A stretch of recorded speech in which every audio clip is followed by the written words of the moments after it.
الحمد لله رب العالمين والعاقبة للمتقين والصلاة والسلام على سيد المرسلين وعلى آله وأصحابه أجمعين أما بعد أعوذ بالله من الشيطان الرجيم بسم الله الرحمن الرحيم قل لا أسألكم عليه أجرا إلا المودة في القربى صدق الله مولانا العظيم وصدق رسول النبي الكريم ونحن على ذلك لمن الشاهدين والشاكرين والحمد لله رب العالمين. خطبہ حسنہ کے بعد میں نے کلام پاک کی جس آیت کو پڑھنے کا شرف حاصل کیا ہے، آئیے اس کے متعلق کچھ سمجھنے اور سمجھانے سے پہلے، کچھ سننے اور سنانے سے پہلے آقا نامدار مدینے کے تاجدار دونوں عالم کے مالک و مختار جناب احمد مجتبی محمد مصطفیٰ صلی اللہ علیہ وسلم کی بارگاہ میں اپنے غلامی کا ثبوت دیتے ہوئے جھم جھم کر درود پاک کا ہدیہ پیش کرے. اللہم صلی علی سیدنا مولانا محمد معظم الجود والکرم والی وصحبہ وبارک وسلم. صلاۃ والسلام علیک یا رسول اللہ صلی اللہ تعالی علیہ وسلم. نبی اور آل نبی کی بارگاہ میں درود پاک کا ہدیہ پیش کریں. اللہم صلی علی سیدنا مولانا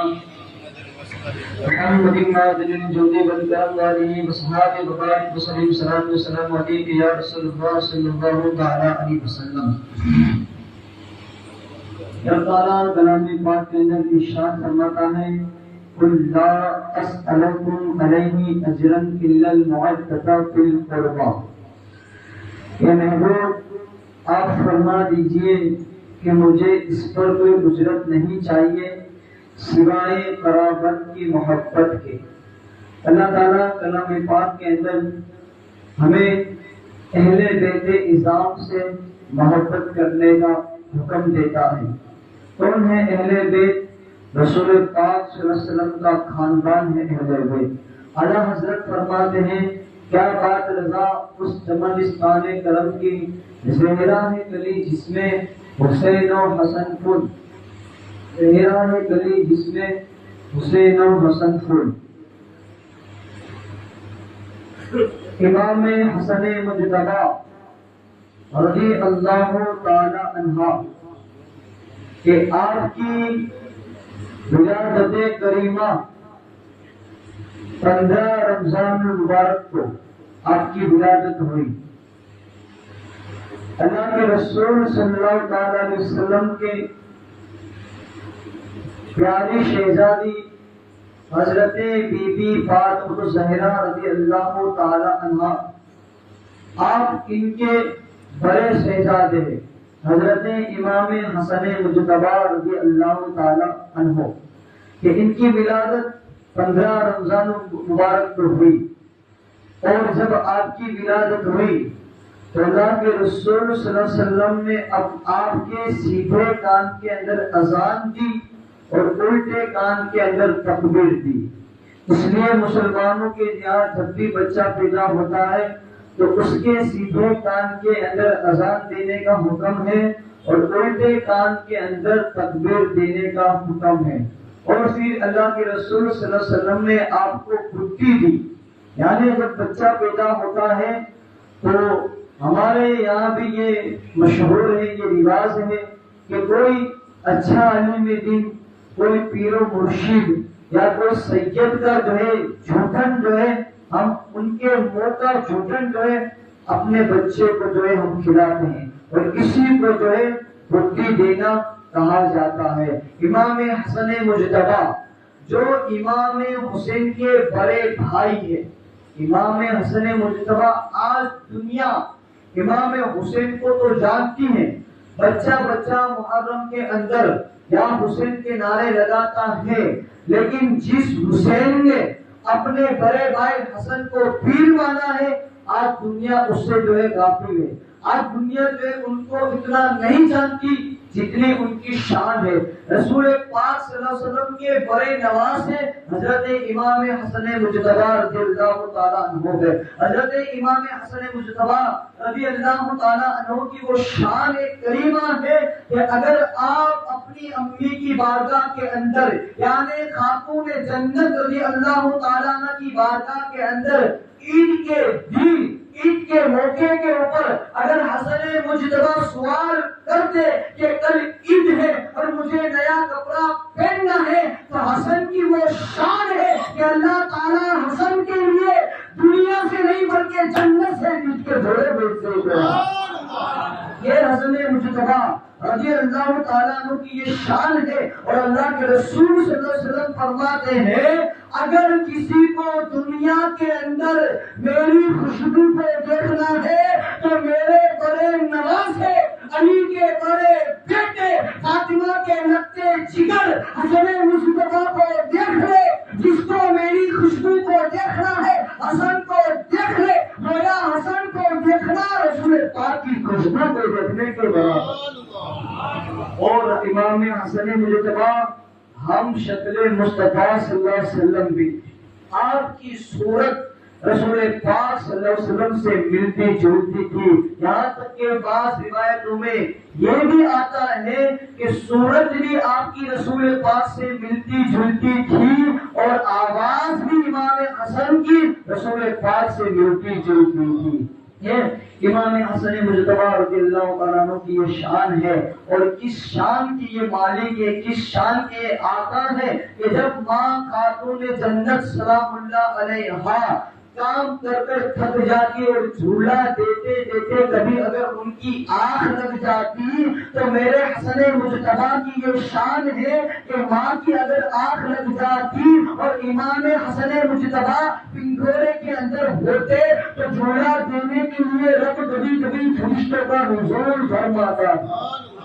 اللہ کے فرشتے حسن مجتبی رضی اللہ تعالیٰ عنہ کو جھولا دیتے تھے۔ حسن مجتبی رضی اللہ تعالیٰ عنہ کی شان کا کیا کہنا۔ ایک مرتبہ ایک عورت آپ کی والدہ ماجدہ حضرت فاطمہ الزہرا رضی اللہ تعالیٰ عنہا کی جو ہے خدمت کے اندر حاضر ہوئی اور عرض کرتی ہے کہ اگر آپ کے بچے کا کوئی پرانا کپڑا ہو تو اسے مجھے عطا کر دیجئے تاکہ جو ہے میں اپنے بچے کو جو ہے وہ کرتا عطا کر دوں، وہ کرتا جو ہے پہنا دوں۔ اس وقت امام حسن مجتبی جو ہے آرام کر رہے تھے، اس وقت امام حسن مجتبی جو ہے سو رہے تھے۔ ماں خاتون جنت رضی اللہ تعالیٰ عنہا نے اسی وقت جو ہے امام حسن کو اٹھا کر ان کے بدن کے اوپر جو نیا کپڑے کا جوڑا تھا، پرانا نہیں، سوال کرنے والی نے تو جو ہے کچھ بھی مانگ لیا تھا، یعنی پرانا ہوگا تب بھی چلے گا،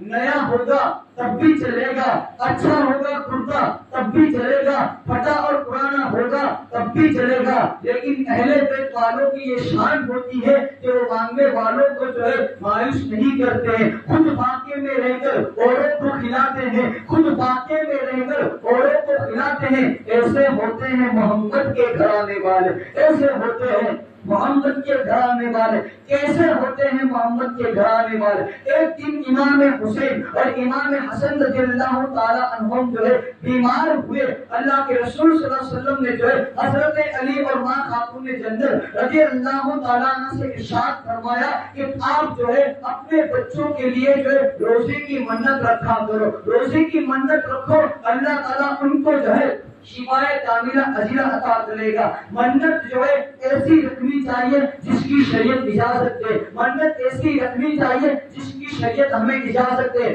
آج تو منت یہ ہوتی ہے کان کے اندر والی پہننا تو یہ مانتا کی کان کی والی ہے، کڑا پہننا تو یہ تو جو ہے مانتا کی والی ہے، تو اس طرح کی منت جو ہے شریعت قبول نہیں کرتی۔ شریعت منت اس قبول، شریعت جو ہے شریعت کے دائرے کے اندر جو رہ کر جو منت رکھی جائے، جو منت مانی جائے شریعت جو ہے اس منت کو قبول کرتی ہے۔ اللہ کے رسول صلی اللہ علیہ وسلم نے جو ہے ارشاد فرمایا تم لوگ جو ہے روزے کی منت رکھو تاکہ بچے کو جو ہے صحت یابی ہو جائے، تاکہ بچوں کو جو ہے شفا کاملہ عاجلہ مل جائے۔ اس سے پتہ چلا کہ اگر ہمارے گھر کے اندر اگر کوئی زیادہ بچہ بیمار رہتا ہو یا گھر کا کوئی بھی شخص اگر زیادہ بیمار رہتا ہو تو ہمیں بھی جو ہے روزے کی منت رکھ لینی چاہیے، ہمیں بھی جو ہے 3 دن تک جو ہے روزے رکھ لینے چاہیے۔ اللہ کے رسول نے حکم دیا، میں نے یہ بھی شعر پڑھا کہ خود مانگے میں رہ کر اوروں کو کھلاتے ہیں ایسے ہوتے ہیں محمد کے گھرانے والے۔ اسی بات کو جو ہے میں ثابت کرنا چاہتا ہوں۔ اللہ کے رسول حکم دے دیا، ان لوگوں نے یعنی حضرت علی، بی بی فاطمہ الزہرا اور بی بی فاطمہ الزہرا کی ایک خادمہ تھی جن کا نام تاریخ کے اندر کتابوں کے اندر حضرت فضہ رضی اللہ تعالی عنہ بتایا جاتا ہے۔ تینوں لوگوں نے جو ہے کیونکہ گھر کے اندر کھانے اور پینے کی کوئی چیز موجود نہیں تھی تو ان لوگوں نے جو ہے کھجور کھا کر اور ایک کھجور کھا کر تقریباً جو ہے پانی پی کر جو ہے روزہ رکھ لیا۔ اور جب افطاری کا وقت آیا، جیسے ہی افطاری کرنے بیٹھتے ہیں، کھانا جب بچھاتے ہیں افطاری کا، تو اس وقت جو ہے پہلے دن جو ہے ایک سوال آتا ہے اور ساحل آتا ہے اور سوال کرتا ہے کہ اگر گھر کے اندر کچھ کھانے کے لیے ہو تو مجھے عطا کر دو۔ بی بی فاطمہ اپنے کھانے کا حصہ بھی جو ہے اس فقیر کی جھولی کے اندر ڈال دیتی ہے۔ حضرت علی بھی جو ہے اپنے کھانے کا حصہ، پورا دن بھوکے تھے، پورا دن روزے سے تھے، لیکن افطاری کے وقت بھی اگر کوئی ساحل بن کر آ جاتا ہے حضرت علی بھی اپنا کھانا دے دیتے ہیں، بی بی فاطمہ بھی اپنا کھانا دے دیتے ہیں، حضرت فضہ بھی جو ہے اپنا کھانا دے دیتی ہے۔ دوسرے دن پھر جو ہے وہی کھجور کھا کر اور پانی پی کر جو ہے وہ روزہ رکھتے ہیں۔ اور انہیں جو پہلے دن کا افطار روزہ کیا، افطار جو ہے وہ کیا تھا، تو پہلے دن تو ساحل آ گیا تھا تو پانی پی کر انہوں نے صرف افطار کر لیا، کچھ کھایا اور پیا نہیں۔ دوسرے دن پھر روزہ رکھا، جب افطاری کا وقت آیا تو کوئی قیدی آتا ہے، سوال بن کر کوئی قیدی آتا ہے کہ میں مسافر ہوں، میں قیدی ہوں، مجھے جو ہے کھانے کے لیے دی جائے۔ یعنی 3 دن تک مسلسل جو ہے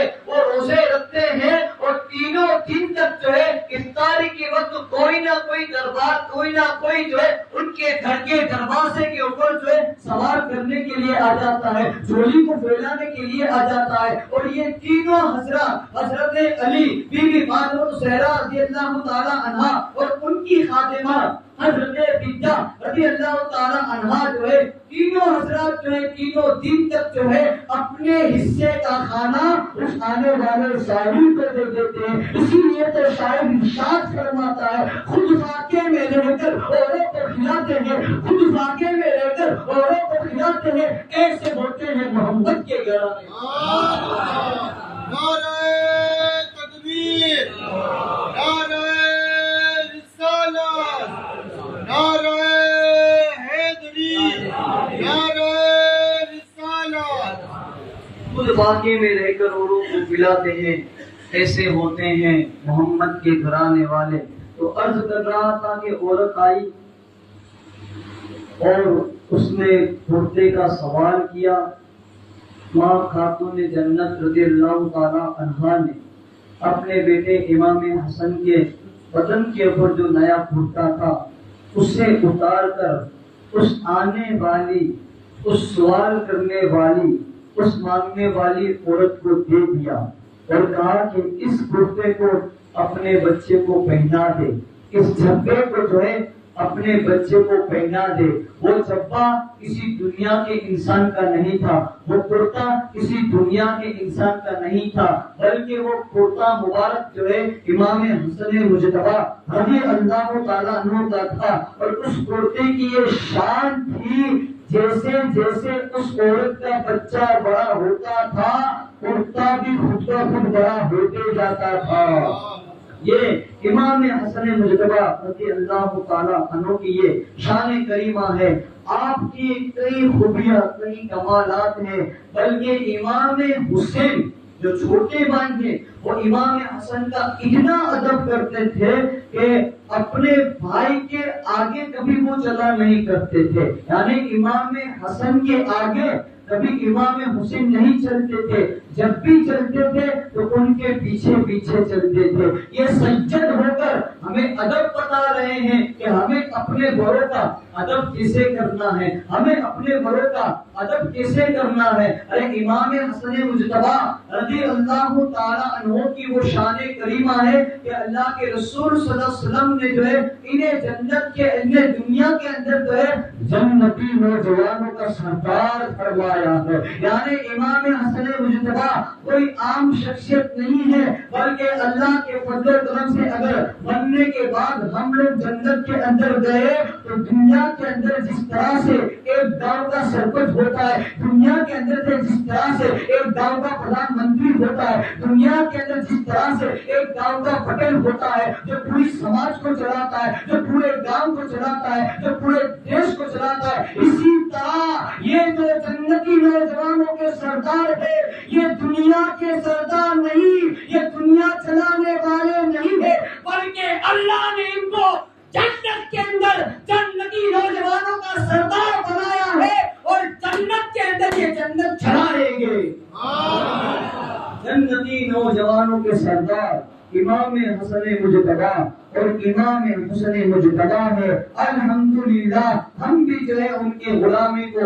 کی غلامی کا پٹا ہم اپنے گلے کے اندر رکھتے ہیں اور قیامت تک جو ہے ہم حسن سے بھی پیار کریں گے اور ہم حسین سے بھی پیار کریں گے، اور رب کی بارگاہ کے اندر ہماری تو یہی التجا ہے کہ قیامت تک جتنے بھی ہماری نسلیں ہو وہ ساری کی ساری اہل بیت سے محبت کرنے والی ہو، وہ ساری کی ساری اہل بیت کے نام کے اوپر، رسول کے خاندان کے نام کے اوپر جو ہے اپنی جانوں کو قربان کرتی ہوئی نظر آ رہی ہو۔ اہل بیت سے محبت کرنا ہمارے لیے ضروری ہے، ان کا ادب کرنا ہمارے لیے ضروری ہے۔ آج کچھ لوگوں کے ذہنوں کے اندر یہ باتیں آتی ہیں کہ سید ہے نماز نہیں پڑھتے ہیں، سید ہے چہرے کے اوپر داڑھی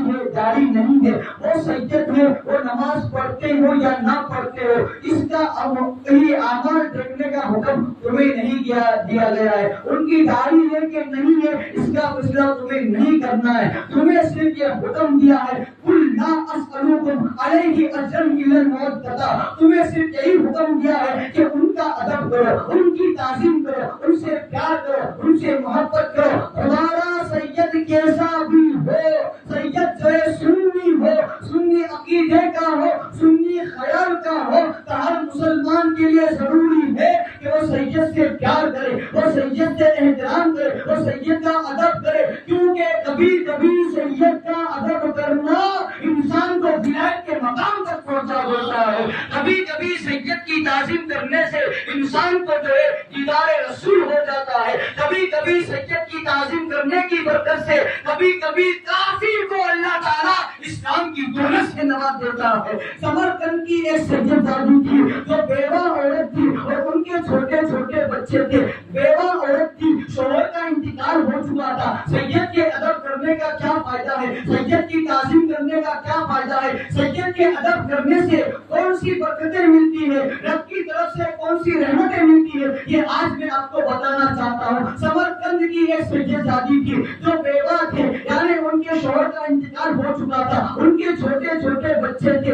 بچوں نے جو ہے ماں کو جو ہے سوال کر دیا، امی جان کئی دنوں سے ہم نے کھانا نہیں کھایا ہے، کئی دنوں سے اس پیٹ کے اندر اناج کا دانہ نہیں گیا ہے، امی جان کھانے کا انتظام کر دیے، بڑی بھوک نے ہمیں ترسایا ہے، بڑی بھوک نے ہمیں ستایا ہے۔ ماں کی ممتا طرف ہوتی ہے، ویسے تو سید جو ہوتا ہے وہ دینے والا ہوتا ہے، سید جو ہوتا ہے وہ لٹانے والا ہوتا ہے، کبھی بھی سید جو ہے وہ اپنا ہاتھ جو ہے خود سے نہیں پھیلاتا، لیکن بچوں کی بھوک نے ماں کو مجبور کر دیا، لیکن بچوں کی طرف نے ماں کو مجبور کر دیا، بچوں کی تکلیف نے جو ہے ماں کو مجبور کر دیا، مجبوری کے اندر وہ اپنے چھوٹے چھوٹے بچوں کو لے کر سمرقند کے اندر جو مسلمان تھا، جو امیر تھا، جس کے پاس دولت کا خزانہ، جس دولت کی کمی نہیں تھی، یہ سیدزادی اپنے چھوٹے چھوٹے بچوں کو لے کر جو ہے اس امیر کے دروازے پر جاتی ہے اور اس امیر کے دروازے کو دستک دیتی ہے، وہ امیر اپنا دروازہ کھولتا ہے اور اس سیدزادی سے سوال کرتا ہے کہ آخر تم میرے دروازے دروازے کے اوپر کس لیے آئی ہو؟ تو اس نے کہا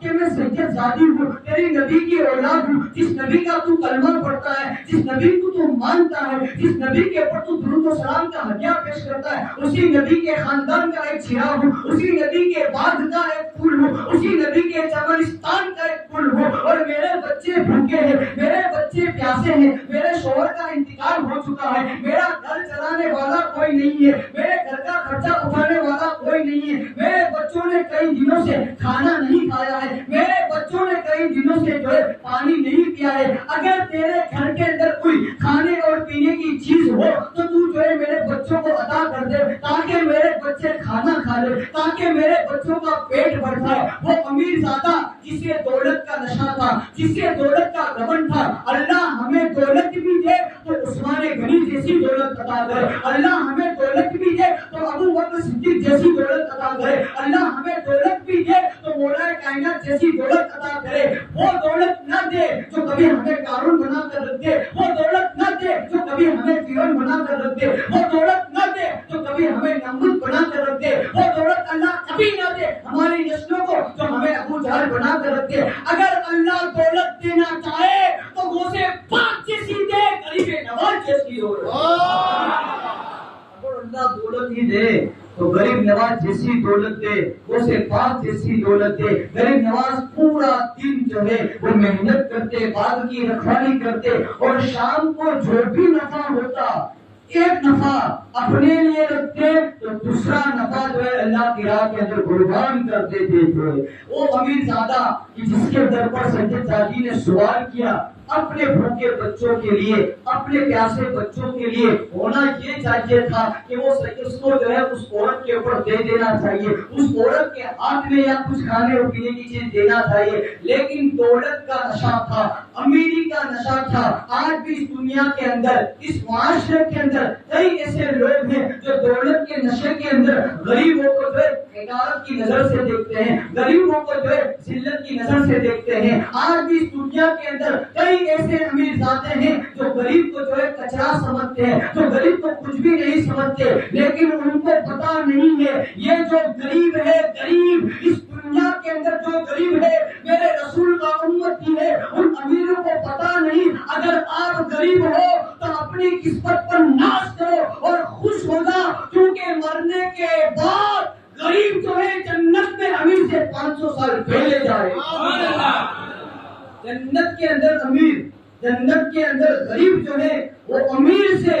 500 سال پہلے چلے جائے گا۔ غریب چلے جائے گا اور غریب کو 500 سال ہو جائیں گے، اس کے بعد پھر امیر کا نمبر جو ہے جنت میں جانے کا آئے گا۔ یہ حدیث پاک ہے۔ اللہ کے رسول صلی اللہ علیہ وسلم کی اس شہزادی نے امیر سے سوال کیا، اس نے کہا تو سید زادی اپنے آپ کو بتا رہی ہے، تیرے پاس ثبوت کیا ہے، تیرے پاس اس بات کی دلیل کیا ہے؟ اس نے کہا کہ میں غریب، لاچار، بے بس، بیوہ، میرے شوہر کا انتقال ہو چکا ہے، اور تجھے اپنی سید زادی ہونے کا ثبوت کیا دوں؟ اگر تجھے مدد کرنی ہے تو مدد کر، میرے پاس کوئی ثبوت نہیں ہے۔ اب بچوں کی جو ہے بھوک تھی بڑی بےتاب تھی، بچوں کی جو بھوک تھی، بچوں کی آنکھ سے آنسو جاری تھے، ماں بھوک لگی ہے کیونکہ کئی دنوں سے انہوں نے کھانا نہیں کھایا تھا، کئی دن سے وہ بھوکے تھے، اپنی ماں کو جو ہے بار بار فریاد کر رہے تھے، اگر کھانے کا مل جائے دل کو سکون مل جائے، اگر کھانے کا مل جائے دل کو راحت مل جائے، اگر کھانے کا مل جائے دل کو چین مل جائے۔ ماں نے پھر ایک اور کوشش کی، پہلے ہی ماں کا جو ہے دل ٹوٹ کر رکھ دیا۔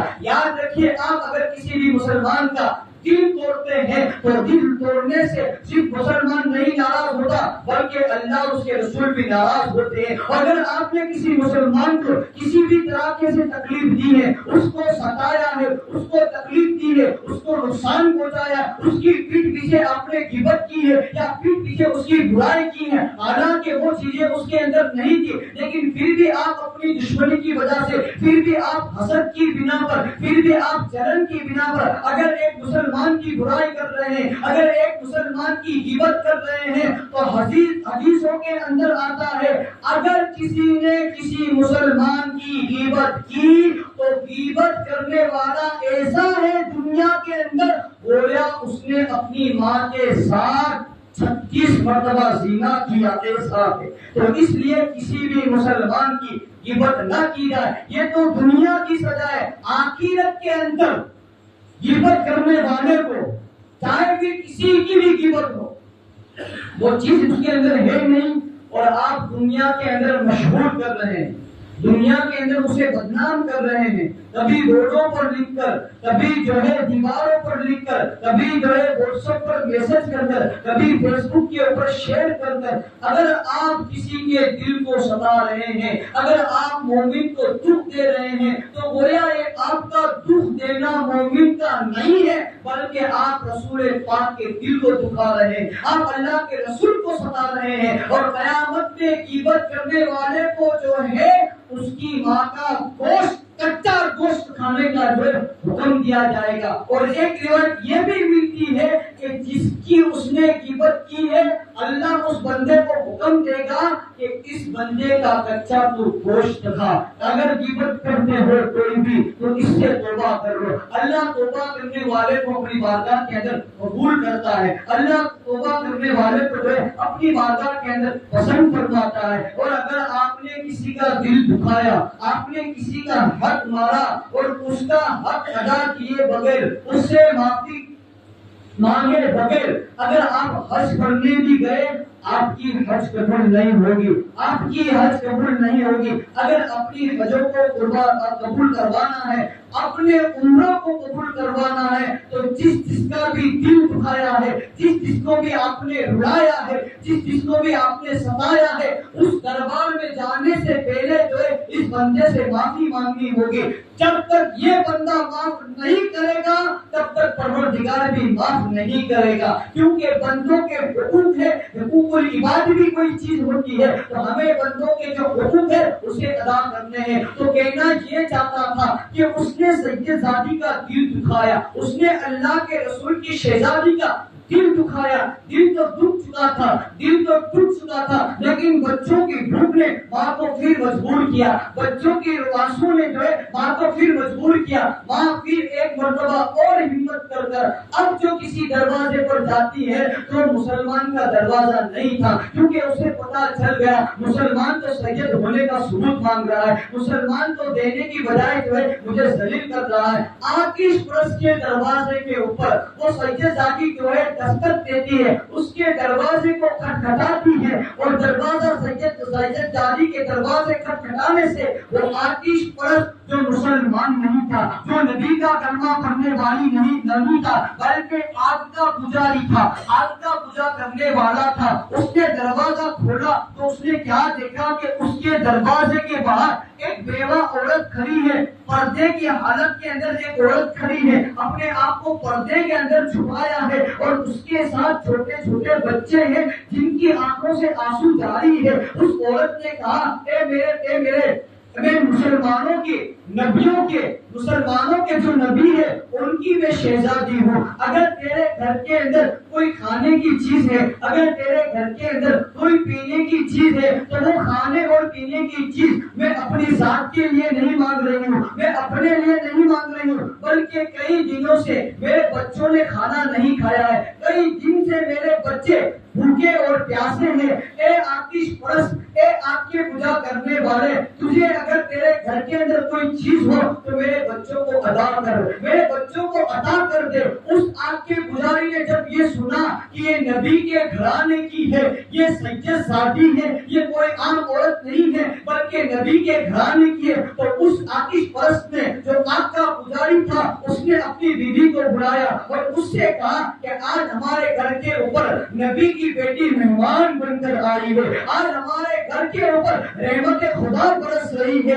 جلدی سے تو اس عورت کو ہمارے گھر کے اندر لے جا اور اس کو کھانا کھلا۔ اس کو بھی کھانا کھلایا، اور جو چھوٹے چھوٹے بچے جو رو رہے تھے ان کو بھی کھانا کھلایا۔ ادھر بچے کھانا کھا رہے تھے اور دل سے اس آتش پرست کے لیے دعائیں نکل رہی تھی، یقین بچے تھے اور سجد تھے، نبی کے گھرانے کے پھول تھے، علی کے گھرانے کے پھول تھے، فاطمہ الزہرا رضی اللہ تعالی عنہا کے چمنستان کے وہ پھول تھے، زہرا کی وہ کلیاں تھی جس طرح سے زہرا کے کلیاں امام حسن و حسین نے اس طرح سے وہ سجدہ تھے، چھوٹے چھوٹے بچوں نے اور اس عورت نے جو ہے اس مرد کے لیے دعا کی، اس گھر والوں کے لیے دعا کی۔ ادھر جب رات ہوتی ہے تو وہ مسلمان امیر جو جب سونے جاتا ہے تو خواب کے اندر اسے جو ہے پروردگار کی طرف سے اللہ کے رسول کا دیدار ہوتا ہے۔ وہ دیدار ایسا ہوتا ہے کہ وہ بھی جنت کے اندر، جنت کے محل کے باہر ہے، اور اللہ کے رسول صلی اللہ علیہ وسلم بھی ہے۔ وہ امیر مسلمان جس نے سید زادی سے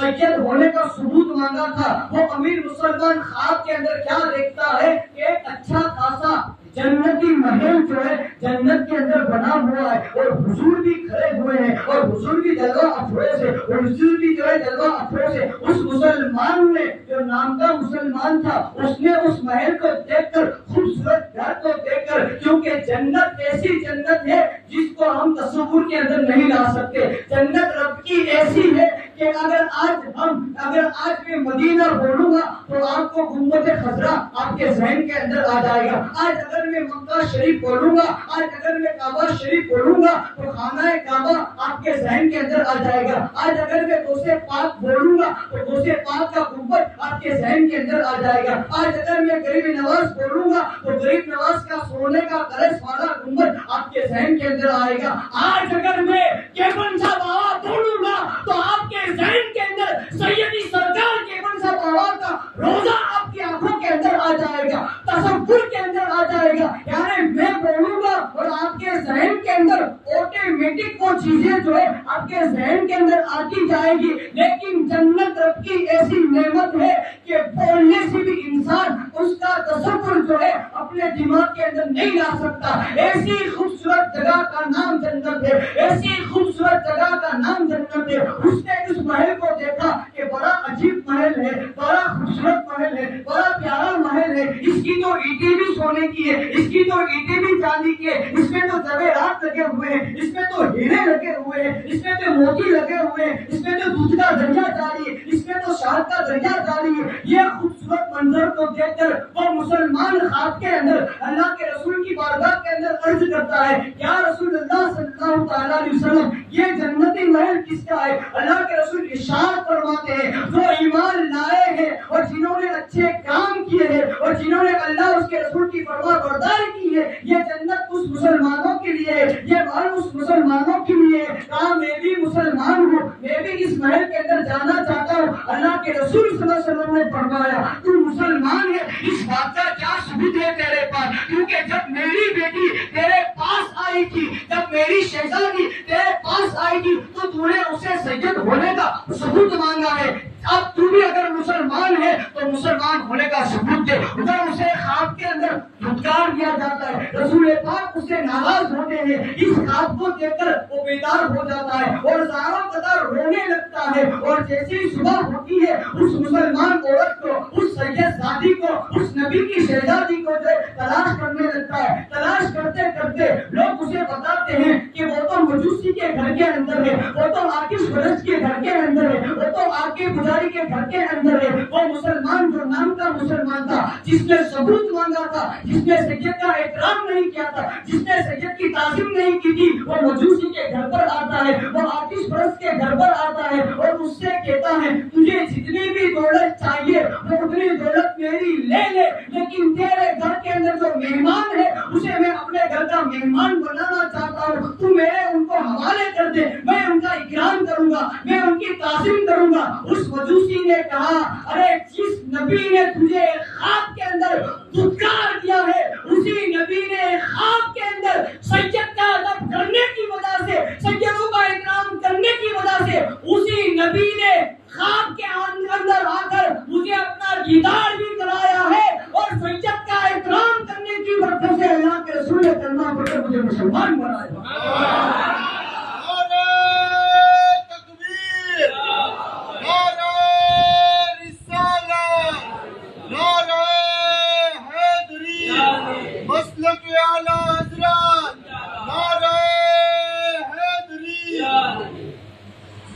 امام تو یہ سیدوں کا احترام کرنے کی برکت ہے۔ تو وہ جو تھی عورت سید زادی، نبی کی آل کی آل کی آل کی آل میں سے تھی، نبی کی اولاد کی اولاد کی اولاد میں سے تھی۔ جب ایک کافر نے ان کا احترام کیا، اللہ نے احترام کرنے کی برکت سے ایمان کی دولت سے نواز دیا، پورے گھر کو اللہ نے جو ہے اسلام کی دولت سے نوازا۔ تجھے سیدوں کا احترام ہے۔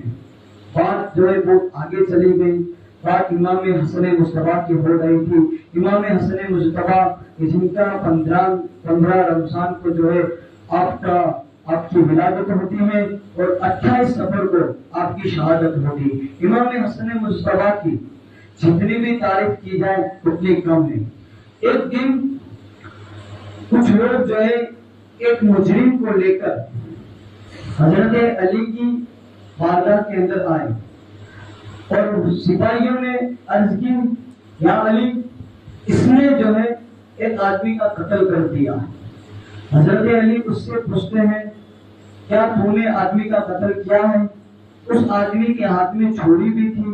اور اس کے ہاتھ بھی جو ہے خون آلود تھے۔ وہ جرم کا اقبال اس نے کر لیا کہ ہاں میں نے قتل کر لیا۔ لیکن تھوڑی دیر کے بعد ایک اور آدمی حضرت علی کی عدالت کے اندر آتا ہے اور عرض کرتا ہے، یا علی، اس آدمی نے قتل نہیں کیا ہے بلکہ قتل میں نے کیا۔ حضرت علی حیران ہو جاتے ہیں کہ آخر یہ کیا ہو رہا ہے۔ تو اس آدمی سے کہتے ہیں حضرت علی، جو بعد میں آتا ہے اور جرم قبول کرتا ہے، حضرت علی اس سے کہتے ہیں کہ بھائی تو نے کیوں قتل کیا؟ اس نے کہا کہ میں نے مال کو لوٹنے کی نیت سے اس آدمی کو قتل کیا تھا۔ پھر اس آدمی کو جس کو پکڑ کر لائے تھے، جو مجرم نہیں تھا، اس آدمی کو پوچھتے ہیں کہ جب تم مجرم نہیں تھا تو پھر تم نے قتل کا الزام اپنے سر پر کیسے لے لیا؟ تو اس نے کہا کہ میں پاس کے اندر، یعنی جہاں آدمی قتل ہوا تھا اسی کی تھوڑی جگہ پر جو ہے میں بکری کو ذبح کر رہا تھا۔ کیا کر رہا تھا؟ بکری کو ذبح کر رہا تھا، اور اسی درمیان مجھے پیشاب کی حاجت ہوئی۔ میں پیشاب پینے کے لیے آیا تو میں نے دیکھا کہ یہاں کسی کی میت پڑی ہوئی ہے۔ اس لاش کے اوپر، اس لاش کے پاس میں آیا اور اسے دیکھنے لگا۔ کیونکہ بکری کو میں ذبح کر رہا تھا اس لیے میرے ہاتھوں کے اندر بھی خون تھا اور میرے ہاتھوں کے اندر چھری بھی تھی، اور آپ کے سپاہیوں نے جو مجھے دیکھا اس حالت کے اندر، تو مجھے لگا کہ اب تو میرے پاس بچنے کا کوئی راستہ نہیں ہے۔ میں مجرم نہیں ہوں، لیکن میں ایسی حالت کے اندر ملا تھا ان کو کہ سیدھا جو ہے وہ شخص جو ہے خون کا قتل کا الزام جو ہے میرے اوپر یہ آتا ہے۔ تو میں نے سوچا کہ کوئی راستہ تو نہیں ہے بچنے کا، جس حالت کے اندر میں ملا ہوں اس حالت کے اندر مجھے جو ہے سزا ہونی چاہیے۔ اب حضرت علی امام حسن مجتبیٰ سے فرماتے ہیں کہ بیٹا حسن، اب آپ اس کا فیصلہ فرما دیجیے۔ امام حسن نے کہا، بابا جان، دونوں بندوں کو جو ہے رہا کر دیا جائے، دونوں لوگوں کو جو ہے آزاد کر دیا جائے۔ ایک قاتل ہے اور ایک بے گناہ ہے، ایک مجرم ہے اور ایک جو ہے بیچارہ جو ہے وہ مظلوم ہے، یعنی اس نے گناہ نہیں کیا ہے۔ تو جس نے گناہ نہیں کیا ہے اس کو چھوڑنا تو سمجھ میں آتا ہے، لیکن جس نے گناہ کیا ہے تم اسے بھی چھوڑنے کا حکم دے رہے ہو، یہ کیسے سمجھ میں نہیں آیا؟ تو امام حسن فرماتے ہیں، اگرچہ اس آدمی نے ایک آدمی کا قتل کیا ہے تو اس نے اپنا جرم قبول کر کر اس کی جان بھی بچائی ہے، تو اس کی جان بچانے کی برکت سے اس آدمی کو بھی جو ہے رہا کر دیا جائے، اور پھر جس آدمی کا قتل ہوا تھا بیت المال سے جو ہے اس کو جو ہے اس کا بدلہ دیا جاتا ہے۔ امام حسن مجتبیٰ رضی اللہ تعالیٰ عنہ کہ اللہ کے رسول نے آپ کے بارے میں یہ بشارت دی تھی کہ میرا یہ بیٹا جو مسلمانوں کے گروہ کے اندر صلح کروائے گا۔ حضرت علی اور حضرت امیر معاویہ کے درمیان جنگ ہوئی، جس کے بعد خارجی آپ کے دشمن ہو گئے اور آپ کو شہید کر دیا۔ اس کے بعد خلافت امام حسن کے پاس آئی تو اس میں دو گروہ ہو گئے۔ آدھے لوگ کہتے تھے کہ خلافت کے حقدار امام حسن ہے، تو آدھے لوگ کہتے تھے کہ امام خلافت کے حقدار امیر معاویہ ہے۔ اب مسلمان کے یہاں دو بھاگ پڑ رہے تھے۔ امام حسن نے جو ہے کچھ شرطوں کے ساتھ خلافت امیر معاویہ کو دے دی اور کہا کہ کہ جب بھی آپ کا انتقال ہو جائے گا تو واپس خلافت جو ہے، حکومت جو ہے، اگر میں زندہ رہا تو میرے پاس آئے گی، ورنہ میرے بھائی حسین کے پاس آئے گی۔ یہ فیصلہ آپ نے کر دیا۔ اس سے کیا ہوا کہ مسلمانوں کے اندر جو جنگ ہونے والی تھی بڑی، وہ رک گئی۔ لیکن اس کے بعد جو امام حسن کی طرف تھے وہ لوگ امام حسن کے دشمن ہو گئے، یہاں تک کہ آپ کے گالوں کے اوپر تماچے مارے، اور آپ کو جو ہے کم سے کم 6 سے 7 مرتبہ آپ کو زہر دیا گیا۔ امام حسن کو زہر دیا گیا، ان کو اتنی تکلیفیں دی، لوگ ان کے دشمن ہو چکے تھے، اور زہر 6 سے 7 مرتبہ دیا، لیکن جب بھی امام حسن دعا کرتے تھے اللہ آپ کی دعا کو قبول کر لیتا تھا اور زہر کا اثر ختم ہو جاتا تھا۔ کبھی یہ ہوتا تھا کہ آپ کو زہر دیا جاتا تو آپ اپنے بھائی امام حسین سے کہتے حسین مجھے زہر دیا گیا ہے، نانا کے مزار پر لے چلو۔ جیسے ہی نانا کے مزار پر جاتے اس خاک کو اپنے سر پر ڈالتے اور دعا کرتے تو اللہ تعالیٰ رسول پاک کی تربر کی برکت سے امام حسن کے زہر کو غائب کر دیتا تھا۔ لہذا امام حسن یہ ہمیں پیغام دے رہے ہیں، اگر ایسی بیماری آ جائے تمہیں کہ جو تمہیں ڈاکٹر کی دوا سے ٹھیک نہ ہو تو ولیوں کے دربار میں چلے جانا، اللہ والوں کے پاس چلے جانا اور دعا کرنا۔ جو بیماری ڈاکٹر ختم نہیں کر سکتا وہ ولیوں کے ہاتھ جو ہے اس بیماری کو ختم کر سکتی ہے۔ میرے حال 7ویں مرتبہ آپ کو ایسا زہر دیا گیا، اور اس زہر کے اندر بھی یہ سارا ماسٹر پوائنٹ جو تھا وہ بھی یزید ہی تھا۔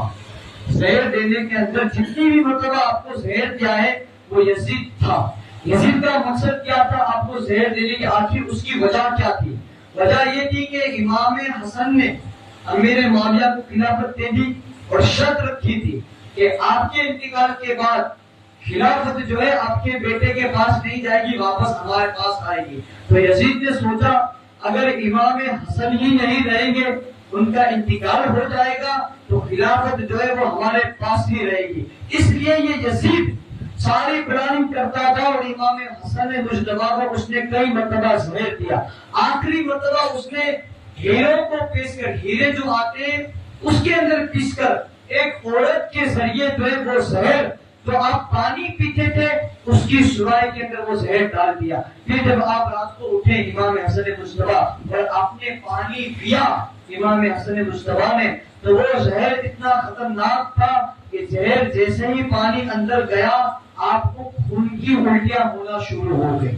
خون کی الٹیاں امام حسن کو ہوئی، اور روایت میں آتا ہے کہ انتڑیوں کے 100 ٹکڑے ہو کر باہر نکل گئے تھے، اتنا بھیانک زہر تھا۔ اور 28 صفر کو، صفر کا جو مہینہ آتا ہے 28 صفر کو جو ہے آپ کی جو ہے شہادت ہو جاتی ہے۔ شہادت سے پہلے، شہید ہونے سے پہلے آپ اپنے بھائی امام حسین کو کچھ وصیتیں کرتے ہیں، اپنے بیٹے قاسم کو کچھ وصیتیں کرتے ہیں، اور پھر 28 صفر کو جو ہے آپ کی شہادت ہو جاتی ہے، اور پھر آپ کو جو ہے جنت البقیع کے اندر جو ہے دفن کیا جاتا ہے۔ یہ امام حسن مجتبی رضی اللہ تعالی عنہ کی یہ شان تھی کہ اللہ کے رسول نے آپ کو جو ہے جنتی نوجوانوں کا سردار بھی کہا، اور اللہ کے رسول نے آپ کو جو ہے دنیا کے اندر آپ کی خوشبو بھی کہا ہے۔ اور اللہ کے رسول صلی اللہ علیہ وسلم کے صحابی خود فرماتے تھے، حضرت علی خود فرماتے ہیں کہ حسن کو دیکھ کر ایسا لگتا تھا جیسے ہم رسول پاک کا دیدار کر رہے ہیں، کیونکہ حسن صرف حسن نہیں تھے بلکہ حسن جو ہے ہم شکل مصطفیٰ بھی تھے۔ امام حسن رضی اللہ تعالیٰ عنہ کے نام کی برکت اللہ تعالیٰ ہمارے نسلوں کو عطا کرے، اور قیامت تک ہمارے دلوں کے اندر اور ہماری اولادوں کی دلوں کے اندر اللہ تعالیٰ کربلا والوں کی اور نبی کے خاندان والوں کی محبت کو قائم اور دائم رکھے۔ بیان کے اندر کوئی خطا، کوئی غلطی ہو گئی ہے، اللہ اپنے حبیب صلی اللہ علیہ وسلم کے صدقے کے اندر غلطی کو معاف فرمائے۔